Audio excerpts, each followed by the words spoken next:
제 목소리 듣기가 좀 불편하시죠? 예.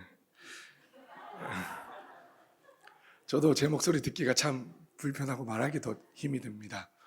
어떤 분들은 감기가 세게 걸리셨다라는 분들도 계시던데 딱히 어디가 아픈 건 아니고요. 이번에 청소년부 동계 수련회를 다녀오면서 기도하던 중에 수련회 중에는 괜찮았습니다.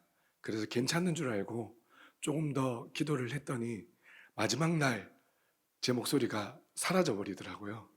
그래서 지금 힘을 써서 이야기를 하면 목소리가 갈라지고, 그리고 작게 이야기를 하면 소리가 안 그래도 이상한데 잘 들리지도 않고, 어떻게 해야 되나 참 고민이 많이 됩니다.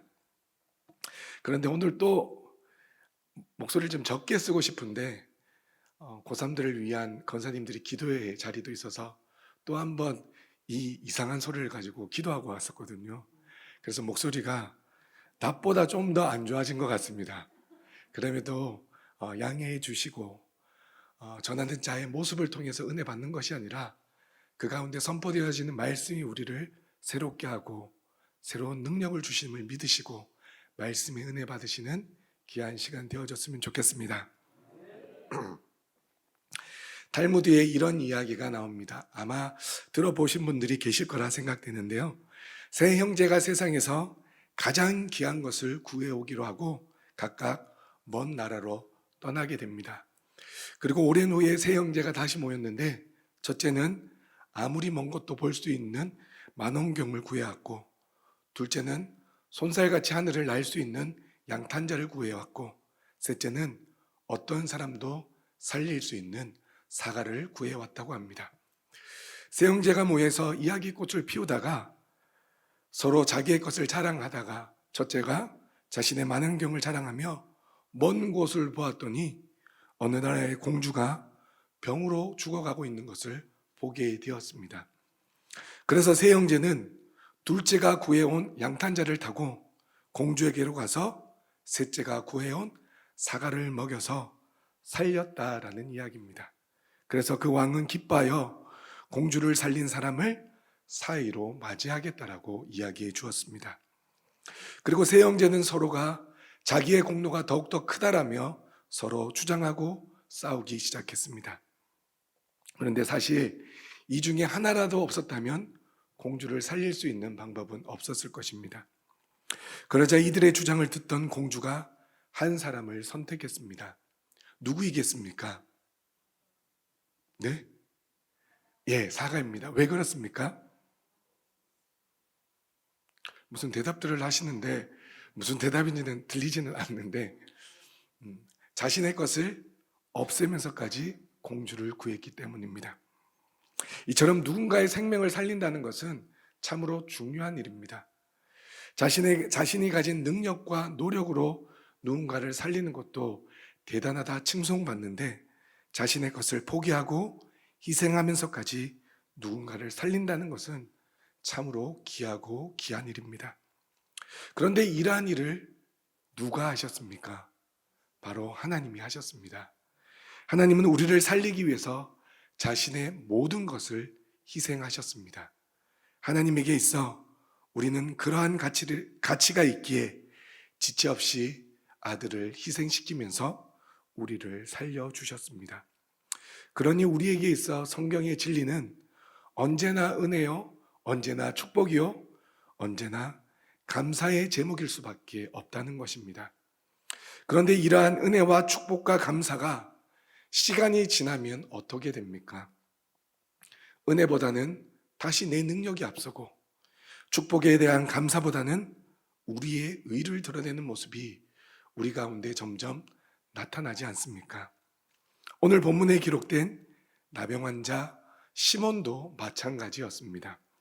오늘 본문 말씀은 예수님께서 베다니에 있는 나병 환자 시몬의 집에서 함께 식사하는 장면에서부터 시작이 되어집니다. 여기에 나오는 나병 환자 시몬은 정확히 누구인지는 알지 못하지만 오늘 본문과 동일한 본문인 누가복음 7장 36절 말씀에 보면 한 바리새인이 예수께 자기와 함께 잡수시기를 청하니 이에 바리새인의 집에 들어가 앉으셨을 때라고 말씀해 주고 있습니다. 즉 베다니에 살고 있었던 나병 환자 시몬은 바리새인이었다라고 누가복음에서는 우리에게 알려주고 있습니다. 여러분, 바리새인이 어떤 사람들입니까? 바리새인이란 그들의 이름 그대로 분리된 자들, 즉 율법에서 깨끗하지 않다고 하는 것들로부터 분리된 자들을 의미하는 말입니다. 또 바리새인들은 신약 시대에 가장 큰 세력을 가지고 있어서 큰 영향력을 발휘했던 사람들로 당시 율법을 가장 엄격하게 지키려고 했던 사람들이 바로 바리새인들이었습니다. 그렇기에 바리새인들은 비거룩한 사람들, 즉 부정하고 불의한 사람으로 여겨지는 죄인들과의 어떠한 접촉도 모두 다 피하였던 자들이 바리새인이었습니다. 그런데 이러한 바리새인이었던 시몬이 오늘 본문에 나병 환자라고 이야기하고 있습니다. 당시 나병에 걸린 사람들은 정결법상 부정한 자로 간주되어서 사회로부터 격리되어 생활을 했습니다. 그러니 가족들과 또는 마을 공동체에서 떠나 홀로 지내야만 했습니다. 병환으로 오는 고통과 그리고 아무도 돌봐주지 않는 그 외로움 속에서 시몬은 살아가야만 했을 것입니다.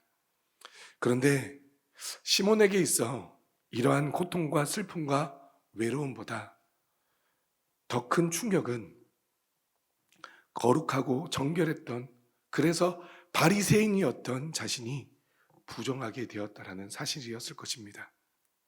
특히 나병은 당시 사람들이 말하기를 하나님도 포기한 병이라고 할 만큼 큰 저주에 걸린 병이라 불리던 매우 나쁜 병이었습니다. 그러니 바리새인이었던 시몬의 입장에서는 나병에 걸린 자신의 모습은 충격 그 자체였을 뿐만 아니라 더 심하게 이야기하면 바리새인이었던 자신의 자존심에 씻을 수 없는 큰 상처를 낸 일이었기에 차라리 죽는 것이 더 낫겠다 싶을 정도로 시몬의 입장은 너무나도 억울하고 슬퍼했고 고통 중에 있었을 것으로 짐작할 수 있습니다. 그런데 오늘 본문 3절 말씀을 보시면 예수께서 베다니 나병 환자 시몬의 집에서 식사하실 때라고 말씀하고 있습니다. 나병은 하나님 앞에서 부정한 것이었기에 결코 사람들과 함께 지낼 수 없을 뿐더러 그 누구와도 식사를 할 수 없었습니다. 그런데 그런 그가 오늘 본문에서는 예수님과 함께 식사를 하는 중이었고, 오늘 본문과 병행 본문인 마태복음에서는 제자들도 그 자리에 함께 있었다라고 기록하고 있습니다. 즉 나병에 걸렸던 시몬의 집에 예수님과 그의 제자들이 함께 식사의 자리를 갖고 있었다는 것을 알 수 있습니다. 이것이 의미하는 바가 무엇입니까? 시몬이 나병에서 완전히 치료되었다는 것을 알려주는 대목입니다. 그는 이제 집에 돌아와 가족과 함께 살 수 있을 뿐만 아니라 이웃을 초대해서 그들과 함께 식사를 즐길 수 있는 그런 상태가 되었다는 것을 의미합니다. 그리고 그러한 가운데 예수님과 제자들을 불러 함께 식사를 하고 있는 상태가 오늘 본문의 시작이라는 것입니다. 하나님도 포기한 병, 그리고 모든 부정의 대명사였던 나병의 그 시몬의 나병이 고침을 받았던 것입니다. 그리고 자신의 집으로 돌아올 수 있었고 이웃을 불러 함께 식사를 할 수 있었고, 심지어 당시 최고의 랍비라고 불리었던 예수라는 선생과 그의 제자들까지 불러 함께 식사를 할 수 있는 자리를 갖게 되었다는 것입니다. 그리고 무엇보다 다시금 자신의 정체성이었던 바리새인으로 회복되었음을 의미하고 있습니다. 그러니 그 자리는 어떤 자리였겠습니까? 시몬에게는 그 자리는 은혜의 자리였을 것이고 기쁨과 감사의 자리였을 것입니다. 그런데 누가복음 7장 44절로 46절 말씀을 보시면 앞에 우리 자막을 보시고 함께 읽어보도록 하겠습니다. 함께 읽겠습니다. 시작.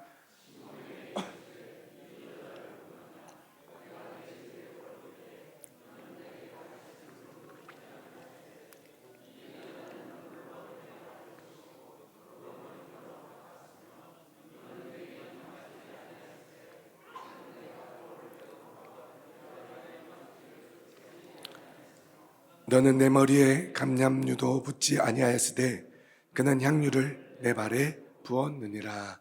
아멘. 앞서 시몬이 어떤 사람이라고 말씀드렸습니까? 율법에 정통한 바리새인이었습니다. 그렇게 시몬은 손님을 어떻게 대접해야 되는지를 누구보다 잘 알고 있는 사람이었습니다.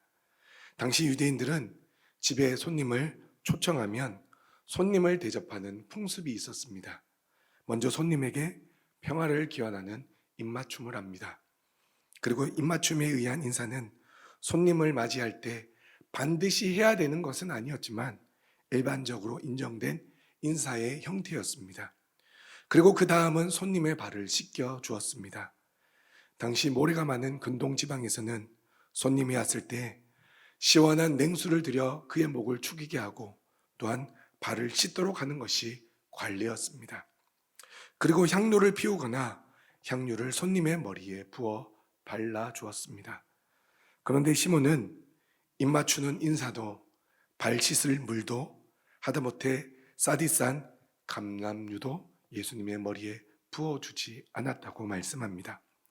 자신이 예수님을 초청해 놓고 손님을 초청했다고 하기에 민망할 정도로 아무런 대접도 하지 않았음을 말씀해 줍니다.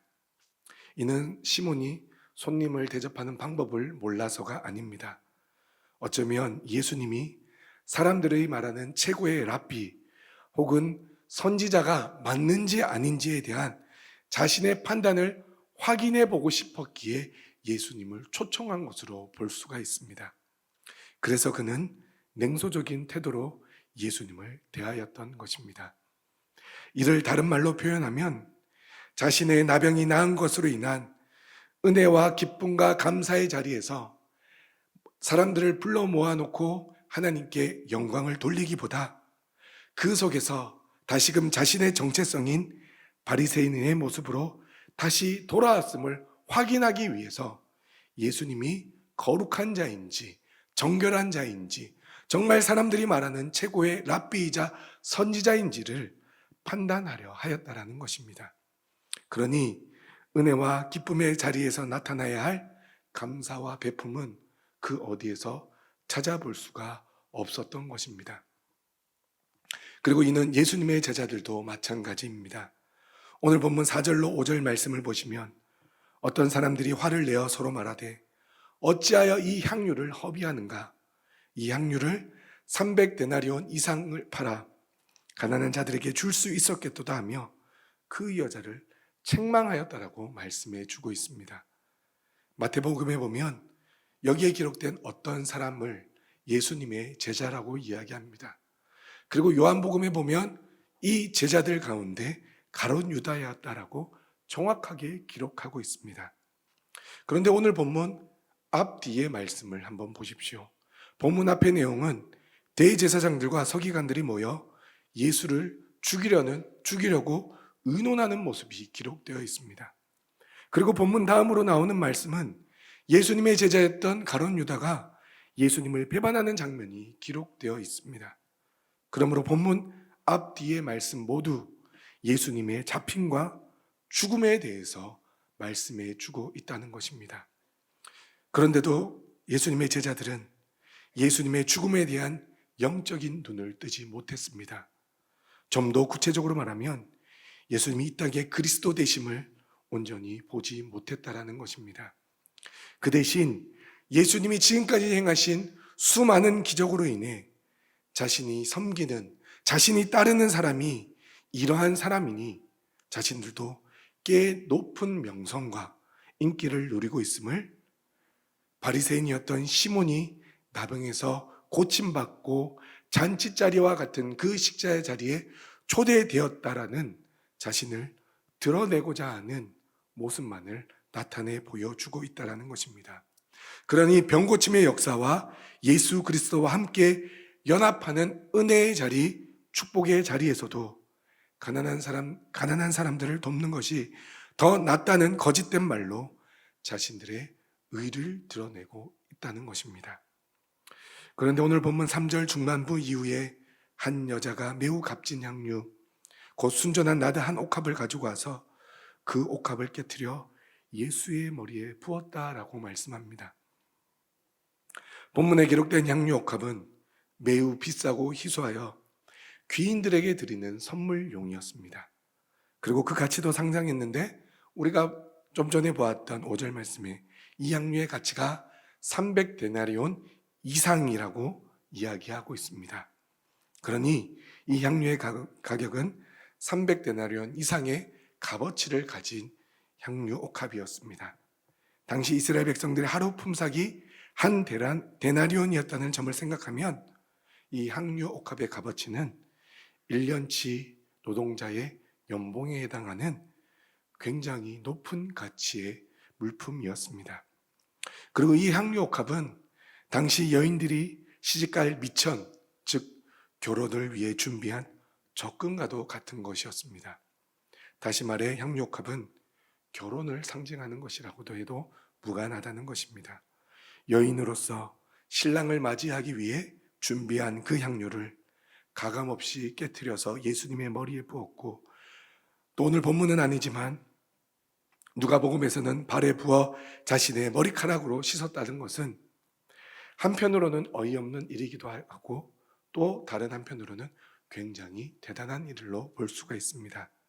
왜냐하면 굳이 값비싼 옥합을 깨트리지 않았다 하더라도 존경과 사랑의 표시를 얼마든지 보일 수 있었을 뿐더러 당시 유대인들은 종들이 집에 오는 손님이나 식구들의 발을 씻겨 주었기 때문입니다. 그러므로 이 여인이 향유옥합을 깨트려 예수님의 머리와 발에 부었다라는 것은 첫째, 예수님이 누구인지 알았고 예수님이 베푸신 은혜를 알았기에 예수님 앞에 나와 자신이 가진 최고의 것을 조금도 아낌없이 드릴 수가 있었던 것입니다. 성경은 이 여인이 어떤 경로로 예수님을 만났는지 말씀해 주고 있지는 않지만 죄인된 그녀는 분명히 예수님이 어떤 분인지 알았기에 자신의 구원자이자 신랑으로 여기고 자신이 가진 최고의 것을, 최고의 가치를 아낌없이 드렸던 것입니다. 그리고 이 여인이 예수님께 향유옥합을 깨트려 부은 두 번째 이유는 자신이 누구인지 알았고 자신의 죄를 알고 있었기 때문입니다. 이 여인은 당시 종들이 행하던 행위를 통해, 즉 손님의 발을 씻어드리는 그 행위를 통해 향유옥합을 깨트려 예수님의 발에 향유를 발라드렸습니다. 그러므로 이 여인에게 있어 바리새인 베다니 시몬의 집은 예수님을 예배하는 예배의 자리였고 은혜의 자리였고 축복과 감사의 자리였던 것입니다. 사랑하는 성도 여러분, 우리에게 주어진 은혜와 감사는 무엇입니까? 그 자리에서 우리는 하나님께 받은 은혜와 축복에 대해서 어떻게 반응하고 계십니까? 예수님이 어떤 분이신지 알고 우리가 어떤 존재인지 안다면 우리의 모든 자리가 은혜의 자리가 될 수 있고 축복의 자리가 될 수가 있습니다. 그리고 그러한 은혜와 축복의 자리에서 우리가 할 수 있는 것은 이 여인의 행위처럼 주님께라면 그 어떤 것도 아깝지 않습니다라고 고백하는 것이 되어져야 한다는 것입니다. 저는 지난 목요일 날 청소년부 아이들을 데리고 수련회를 떠났습니다. 오늘 여러분들과 이 시간에 함께 나눠야 할 설교에 대한 준비가 전혀 되어 있지 않고 본문과 제목과 찬송만 정하고 가서 틈틈이 시간 날 때마다 설교를 준비해야 되겠다 생각하고 수련회 자리에 나아갔습니다. 저희가 갔던 곳은 감림산 기도원입니다. 꽤 오래된 청소년 캠프였습니다. 그런데 여전히 변하지 않는 것이 아이들의 핸드폰을 모두 다 강제로 걷게 하는 것이었습니다. 여러분들 금단 증상을 아십니까? 그게 어떤 증상이죠? 아신다고 고개를 끄덕이셨는데, 담배를 피는 사람들이 담배를 끊을 때 나타나는 손이 떨린다든지 불안해한다든지 초조해하는 현상이 저희 청소년부 친구들에게 나타났습니다. 핸드폰을 걷어서 핸드폰과 시계와 모든 전자기기를 다 수거해 갔습니다. 그러니 첫째 날 저녁부터 우리 아이들이 목사님 핸드폰 언제 받을 수 있을까요? 목사님 친구들에게 연락이 올 수도 있는데, 그리고 하룻밤이 지났습니다. 내 핸드폰. 지금 나는 뭘 하고 있을까? 그러면서 아이들이 계속 두려워하기 시작했습니다. 초조해하기 시작했습니다. 그런데 2박 3일을 버텼습니다. 그런데 그런 자리에서 제가 설교를 준비하기 위해서 태블릿 PC를 들고 가서 아이들이 잘 때 혹은 쉬는 시간에 조금은 설교를 준비하려고 했는데, 주변에 아무도 핸드폰을 하는 사람이 없는데 저 혼자 태블릿 PC를 꺼내서 준비한다는 게 도저히 안 되겠더라고요. 그리고 말씀을 들으면서 저에게 드는 생각은 설교는 하나님이 하시는 것이다. 그리고 나는 전하기만 하면 된다. 그리고 둘째 날 저의 설교 준비에 대한 모든 생각을 내려놓았습니다. 그리고 캐리어에서 단 한 번도 태블릿 PC를 꺼내지 않았습니다. 하나님이 하시겠지. 그리고 토요일 날 12시가 조금 넘으면 마치니까 돌아와서 준비하면 되겠지. 그런데 이상하게도 아이들이 집에 갈 생각을 안 하더라고요. 점심을 먹이고 목사님이 지나가는 식으로 차를 사주신다고 하셨으니 차 사주세요. 그리고 교회에 돌아와서 아이들이 수련회 때 받았던 은혜를 나누었더니 돌아가는 시간이 4시였습니다. 그리고 주일 낮 예배 인도를 준비를 하고 이것저것 준비를 하고 5시부터 설교를 준비를 했는데 쉽지 않더라고요. 분명히 저에게는 하나님이 은혜 받으면 말씀을 술술술술 풀어주실 줄 알았는데 여전히 말씀은 어렵더라고요. 그리고 집에 7시가 넘어서인가 8시가 넘어서인가 들어갔습니다. 그리고 식사를 하고 저희 아이들과 인사를 나누고 저희 아내와 인사를 나누고 오늘까지 잤습니다. 도저히 저도 피곤해서 감당이 안 되더라고요. 제가 이 이야기를 왜 해드리냐면 우리가 말씀대로 살아가는 것, 그리고 주님을 위해 내 인생을 드린다는 것이 얼마나 어려운지, 그것이 결코 쉬운 일이 아니라는 것을 말씀을 드리는 것입니다. 목사이기에 설교 준비가 술술술술 되는 것처럼 보여질 수도 있겠지만 아닙니다. 매주 이 짧은 시간에 말씀을 준비하는 것도 너무나도 귀하고 복된 일이지만 인간적인 모습으로 너무나도 힘들고 어려운 일입니다. 그럼에도 하나님이 우리에게 은혜를 주시기에 그 말씀을 함께 나누는 것이고, 또한 이 말씀을 통하여 이 여인이 이야기했던 것, 주님께라면 자신이 가진 것이 그 어떤 것도 아깝지 않기에 어제 설교를 준비하는 저의 시간도 아깝지 않았고, 저희 아이들을 만나는 그 짧은 시간, 아빠를 기다렸던 아이들, 정말로 식사 시간 인사 잠깐 나누고 제가 그대로 자버렸거든요. 그것도 아이들에게는 미안하지만 아깝지 않았습니다. 그리고 오늘 여러분들과 나누는 이 예배의 자리도 전혀 저에게는 아깝지가 않습니다. 왜? 예수 그리스도가 우리에게 주신 생명의 값어치를 알고 있기 때문입니다. 사랑하는 성도 여러분, 여러분들에게 주어진 영생의 축복이 여러분들의 생명보다 귀합니까? 여러분들의 자녀들의 생명이 여러분들의 자녀들의 출세와 부귀와 영광보다 더 귀한 것이겠습니까? 아니지 않습니까? 그러므로 우리는 예수 그리스도를 통해 우리에게 주어진 영생의 축복에 대해서 날마다 감사하고 그 은혜를 누려야 하는 것입니다. 다시 말해 예수 그리스도께 우리의 인생을 다시 집중시켜야 한다는 것입니다. 그러면 우리의 삶은 언제나 은혜와 축복의 자리가 될 것이고, 그 은혜와 축복의 자리에서 주님께 드리는 것이 전혀 아깝지 않는 은혜가 나타나게 될 줄 믿습니다. 끝으로 오늘 말씀의 설교의 제목이었던 이 제목을 다 함께 고백하는 것으로 오늘 설교를 마치려고 합니다. 여러분들 저를 따라서 한번 고백해 보시겠습니까? 주님께라면 아깝지 않습니다. 다시 한번 고백하겠습니다. 주님께라면 아깝지 않습니다. 우리 옆에 있는 분들에게 한번 물어보시겠습니까? 주님께라면 아깝지 않으십니까?